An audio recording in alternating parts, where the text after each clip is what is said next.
Assalamualaikum warahmatullahi wabarakatuh. Izin memperkenalkan diri, saya Indah Anasti dengan NIM D1D022048. Di sini saya akan menjelaskan terkait konsep, metode, dan keterkaitan antara kesesuaian lahan dengan kesuburan tanah untuk memenuhi tugas mata kuliah kesuburan tanah dan pemupukan. Kesesuaian lahan adalah tingkat kecocokan sebidang lahan untuk penggunaan tertentu. Kesesuaian lahan tersebut dapat dinilai untuk kondisi saat ini atau setelah diadakan perbaikan. Kesesuaian lahan berdasarkan data sifat biofisik tanah atau sumber daya lahan sebelum lahan tersebut diberikan masukan-masukan yang diperlukan untuk mengatasi kendala. Data biofisik tersebut berupa karakteristik tanah dan iklim yang berhubungan dengan persyaratan tumbuh tanaman yang dievaluasi. Kesesuaian tanah potensial menggambarkan kesesuaian lahan yang akan dicapai apabila dilakukan usaha-usaha perbaikan. Lahan yang dievaluasi dapat berupa hutan konversi, lahan terlantar atau tidak produktif, atau lahan yang produktivitasnya kurang memuaskan, tetapi masih memungkinkan untuk dapat ditingkatkan bila komoditasnya diganti dengan tanaman yang lebih sesuai. Adapun metode evaluasi kesesuaian lahan. Evaluasi lahan adalah suatu proses penilaian sumber daya lahan untuk tujuan tertentu dengan menggunakan suatu pendekatan atau cara yang sudah teruji. Hasil evaluasi lahan akan memberikan informasi dan arahan penggunaan lahan sesuai dengan keperluan. Ada 3 metode pendekatan yang digunakan dalam evaluasi kesesuaian lahan, yaitu dengan pendekatan pembatas, parametrik, dan gabungan antara pendekatan pembatas dan parametrik.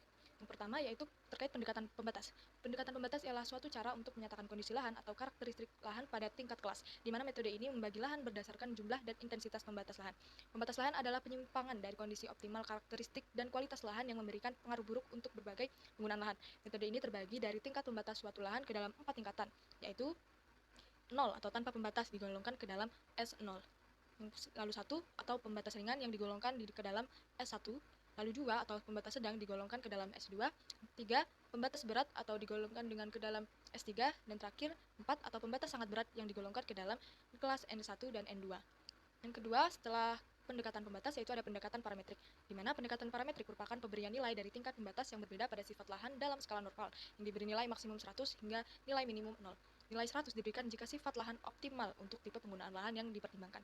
Pendekatan parametrik memiliki beberapa keuntungan, yaitu kriteria yang dapat dikuantifikasi dan dapat dipilih sehingga memungkinkan data yang objektif. Terdapat masalah yang mungkin timbul dalam pendekatan parametrik, yaitu pemilihan sifat, penarikan batas-batas kelas yang diperlukan, waktu yang mengkuantifikasi sifat, serta kenyataan bahwa masing-masing klasifikasi hanya diperuntukkan bagi penggunaan lahan tersebut. Yang terakhir yaitu gabungan antara pendekatan pembatas dan parametrik, di mana metode gabungan antara pendekatan parametrik dan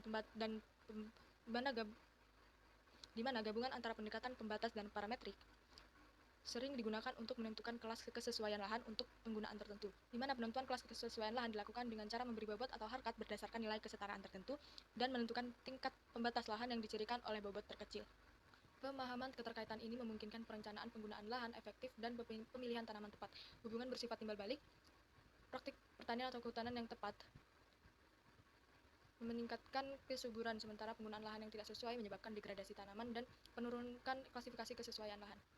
Selanjutnya yaitu terkait keterkaitan kesesuaian lahan dengan tingkat kesuburan tanah, di mana kesesuaian lahan adalah tingkat kecocokan suatu area untuk penggunaan tertentu, dengan kesuburan tanah sebagai faktor penentu utama. Tanah subur yang kaya bahan organik memiliki pH seimbang, dan kandungan nutrisi memadai cenderung memiliki tingkat kesesuaian tinggi untuk berbagai jenis tanaman. Adapun faktor kesuburan yang menentukan seperti tekstur tanah, struktur, bahan organik, kapasitas tukar kation, pH, dan ketersediaan hara, makro, dan mikro menjadi parameter evaluasi kesesuaian lahan. Rendahnya kesuburan sering menjadi faktor pembatas utama, meskipun dapat diperbaiki melalui pemupukan, pengapuran, atau penambahan bahan organik. Adapun salah satu contoh kesesuaian lahan yang dilakukan pada salah satu studi kasus dengan judul kesesuaian lahan jenis tanaman kehutanan pada areal lahan terbuka di kawasan Hutan Pendidikan Gunung Walat atau HPGW di Sukabumi, Jawa Barat. Di mana pada studi kasus kali ini dilakukan yang pertama kali yaitu pengolahan data citra, di mana pengolahan data citra itu melakukan interpretasi visual citra satelit dengan menggunakan ArcGIS. Dari situ didapat bahwa ada 67 titik areal yang kehilangan tutupan vegetasi berupa pohon. Namun ketika ground check itu ada sekitar 43 titik areal yang kehilangan tutupan vegetasi pohon, di mana dari 43 titik tersebut terbagi ke dalam 4 jenis tanah, yaitu jenis tanah latosol merah kuning yang terdapat 27 titik, lalu latosol coklat yang terdapat 10 titik, selanjutnya yaitu jenis tanah potsolik merah kuning yang terdapat 4 titik, dan terakhir jenis litosol yang terdapat 2 titik areal yang kehilangan tutupan vegetasi berupa pohon. Setelah ground check, salah satu kegiatan yang pertama kali dilakukan yaitu pengamatan terhadap serasa, di mana lapisan serasa yang tebal menjaga kelembapan tanah dan kaya akan hara, sehingga memacu perkembangan organisme tanah seperti akar tanaman dan cacing tanah. Hasil pengukuran ketebalan lapisan serasa pada titik lahan terbuka di kawasan HPGW menunjukkan kerapatan pada sekitar lahan terbuka dan vegetasi yang menutupi titik lahan terbuka atau tumbuhan bawah, yang mempengaruhi jumlah serasa yang ada pada lokasi titik lahan terbuka. Tinggi horizon O pada titik lahan terbuka dipengaruhi oleh jumlah serasa yang ada pada lokasi lahan terbuka. Pada titik lahan yang terbuka yang memiliki tutupan serasa tinggi, horizon O berkisar 10-17 cm. Sementara pada titik lahan terbuka yang tidak memiliki tutupan serasa tinggi, horizon O hanya berkisar antara 0 sampai 6 cm. Berikut hasil dari pengamatan yang dilakukan di lapangan. Dan ini merupakan hasil pengamatan tanah dan serasa pada jenis tanah latosol merah kuning. Selanjutnya yaitu ini hasil pengamatan tanah dan serasa pada jenis tanah latosol coklat. Dan ini pada jenis tanah potsolit merah kuning. Dan terakhir yaitu pengamatan tanah dan serasa pada jenis tanah litosol yang hanya ada 2 titik pengamatan yang telah kehilangan tutupan vegetasi berupa pohon. Dan berikut adalah hasil perolehan nilai sifat fisik tanah atau media perakaran pada kawasan HPGW.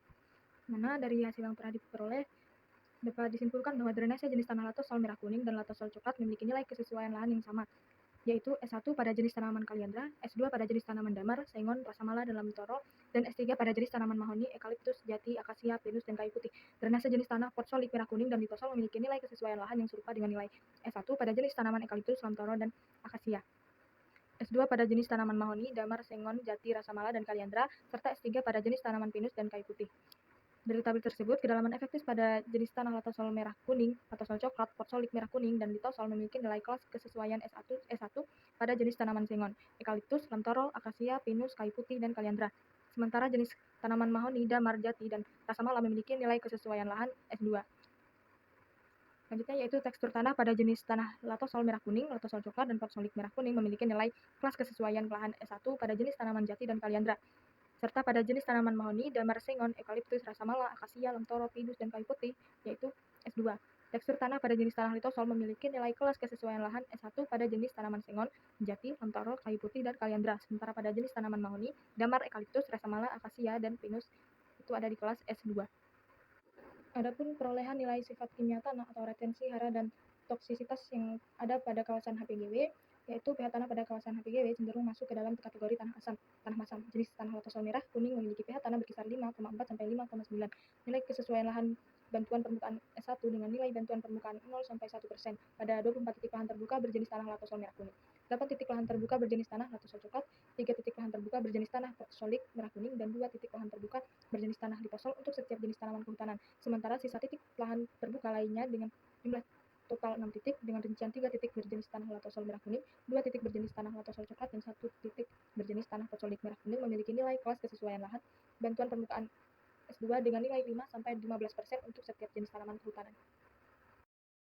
Selanjutnya yaitu nilai iklim atau temperatur dan ketersediaan air pada kawasan HPGW. Kawasan HPGW memiliki nilai kelas kesesuaian lahan pada ketersediaan air atau bulan kering dan curah hujan yang berbeda pula. Jenis tanaman mahoni, damar, dan sengon memiliki nilai kelas kesesuaian lahan yang sama, yakni S1. Eukaliptus memiliki nilai kelas kesesuaian lahan S1 pada bulan kering dan S2 pada curah hujan. Lalu jenis rasamala, akasia, dan kayu putih memiliki nilai kelas kesesuaian lahan S2 pada bulan kering dan curah hujan. Lalu pada jenis tanaman lamtoro, kaliandra, dan pinus memiliki nilai kelas kesesuaian lahan yang sama, yakni S2 pada bulan kering. Namun pada curah hujan memiliki perbedaan yakni pada lamtoro dan kaliandra memiliki nilai kesesuaian lahan S3, sementara pinus memiliki nilai kesesuaian lahan S1. Jenis tanaman jati memiliki nilai N2 pada kelas kesesuaian lahan bulan kering dan curah hujan.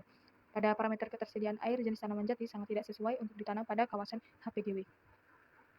Adapun rekapitulasi kelas kesesuaian lahan berdasarkan hukum minimum Liebeck, di mana hasil rekapitulasi kelas kesesuaian lahan pada jenis tanah latosol merah kuning, latosol coklat, potsolit merah kuning, dan litosol dengan hukum minimum Liebeck diperoleh jenis tanaman mahoni, damar, sengon, eukaliptus, rasamala, pinus, lamtoro, akasia, kayu putih, dan kaliandra memiliki nilai rekapitulasi kelas kesesuaian lahan S3. Sementara pada tanaman jati memiliki nilai rekapitulasi N2.